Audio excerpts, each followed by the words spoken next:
going, Paul? What is going on? That was the longest fucking horrible drive ever made. How come you're so late for your own interview? Oh, dude, I can't even explain it. My car is fucked up, and just took a long time to drive to Kansas City. I got a late start. I woke up kind of late, so You're copping to it. yeah, I wasn't expecting this right when it pulled up. Holy shit! So what does Slipknot mean to you, Paul? It's my life. That's it. It's everything. It's everything to me. I mean, without Slipknot, I'd be probably sleeping on someone's couch working at the old bar I used to work at. You've been playing music since you were a kid, right? Yeah. So, I mean, is this what you kind of envisioned being a rock star would be like?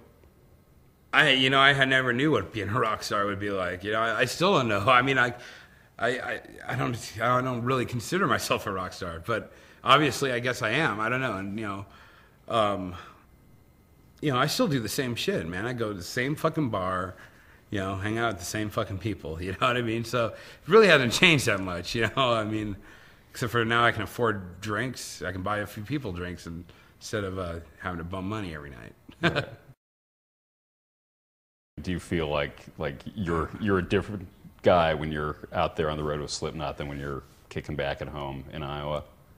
I don't feel like a different guy. No, I mean, when I'm home, I'm lazy. When I'm on the road, I'm lazy, except for when we're playing. So, yeah, I'm pretty much the same dude. I mean, fuck.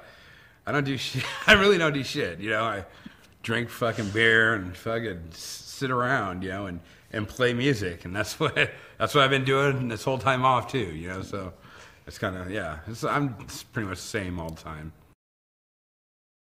What does Volume 3 mean in the grand scheme of the band, looking back on it? It was the rebirth of Slipknot, you know what I mean? It was like us coming back together, pushing out that vibe that had gotten in there and kind of started pulling people away, and realizing that, fuck all these outside people, let's get back together. But we figured out that, that we do have to get space, we do need to let people be sometimes. Was there ever a time where you felt like the band is about to break up? I mean, to be honest, there's been times, where I thought, I don't know if it's going to happen, and it was never anything. I mean, I've never ever wanted to quit the band or leave the band, so it's always been, worried about other people, if they were going to leave or do other things, and that's just, whatever, instead of, and we were still actually really solid, I mean, I think it was just a lot of people just kind of, tripping out about different little small shit. And when we actually talked and got together, realized that, everything else wasn't that big of a deal. When it started out, it was just kind of a weird thing, It started out with Sean, like he had that clown mask and wore it at practice one day, and it just was fucking creepy, like the whole time he wouldn't take it off. We're like, dude, you're fucking, you can't tell what he's looking, what he's thinking, or like if he's smiling, or what the fuck. It's just always like this fucking thing. It just freaked us out at practice. We're like, it's awesome. We went on from there.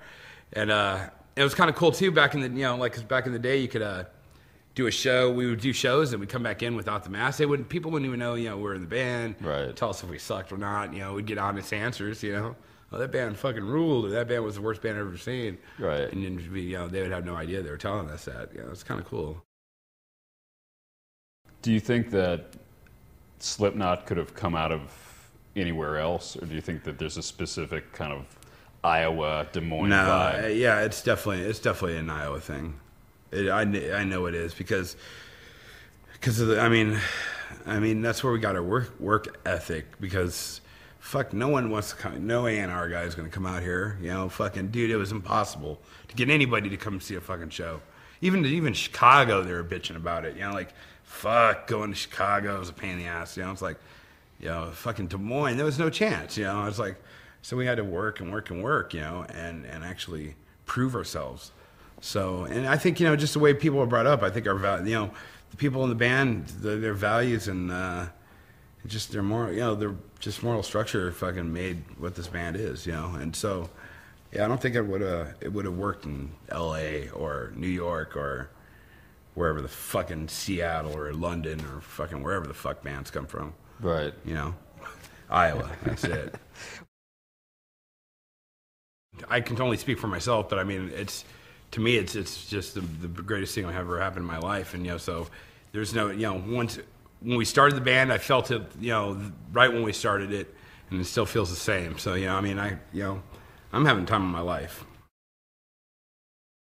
And you feel like the band has pretty much stayed true to the original idea, original concept, and what you guys are trying to get across? Yeah, you know, and I mean, naturally we evolve too, you know. I mean, as a band, you're always going to evolve.